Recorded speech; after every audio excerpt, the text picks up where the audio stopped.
कह रहा है दो संख्याओं का योगफल और उनके अंतर का अनुपात 5:1 है। बड़ी संख्या और छोटी संख्या के बीच अनुपात है, आपको बताना है। तो दोस्तों पहले प्रश्न को आप अच्छे से समझ लीजिए तो आप सॉल्व भी कर लेंगे।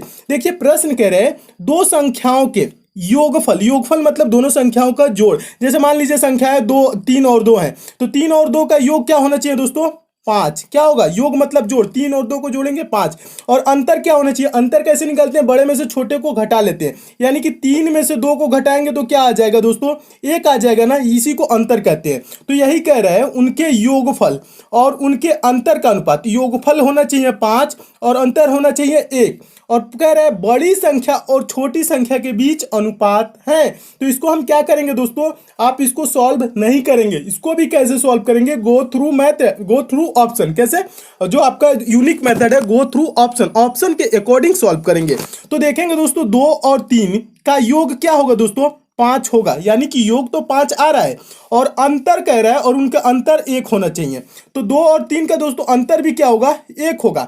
लेकिन आगे दोस्तों इस प्रश्न को पढ़ेंगे, कह रहा है बड़ी संख्या और छोटी संख्या के बीच अनुपात। तो क्या 2 बड़ी है? नहीं, 2 बड़ी नहीं है, 3 बड़ी है। ठीक है, तो इसका क्या हो जाएगा दोस्तों? 3:2। दूसरा ऑप्शन देखेंगे तो ये आपका सही हो जाएगा। कैसे सही हो जाएगा? तो अगर जो 3 और 2 को दोस्तों हम जोड़े तो क्या हो जाएगा? 5 हो जाएगा। और अंतर अगर जो देखें तो दोस्तों क्या हो जाएगा? 1 हो जाएगा। और बड़ी संख्या और छोटी संख्या के बीच पूछ रहा है तो आपका 3:2 कौन सा हो जाएगा? ऑप्शन नंबर बी सही हो जाएगा। क्यों सही हो जाएगा?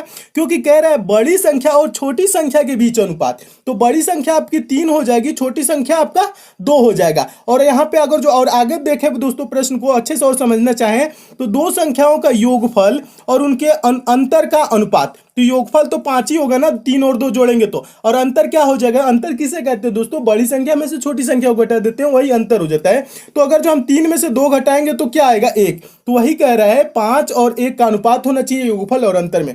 तो यही दोस्तों आपकी ऑप्शन नंबर बी वाली जो संख्या है यही आपका सही हो जाएगा। इसके लिए भी दोस्तों आपको एक्स मानने की जरूरत नहीं है, रेशियो में कुछ मानने की जरूरत नहीं है। आप गो थ्रू ऑप्शन करेंगे तुरंत आपका आंसर दिख जाएगा, ऑप्शन नंबर बी सही हो जाएगा। मैं उम्मीद करता हूं दोस्तों आप इस प्रश्न को भी एकदम अच्छे से समझ गए होंगे, पेपर में आएगा तो आप दोस्तों इस प्रश्न को एकदम अच्छे से सॉल्व कर लेंगे।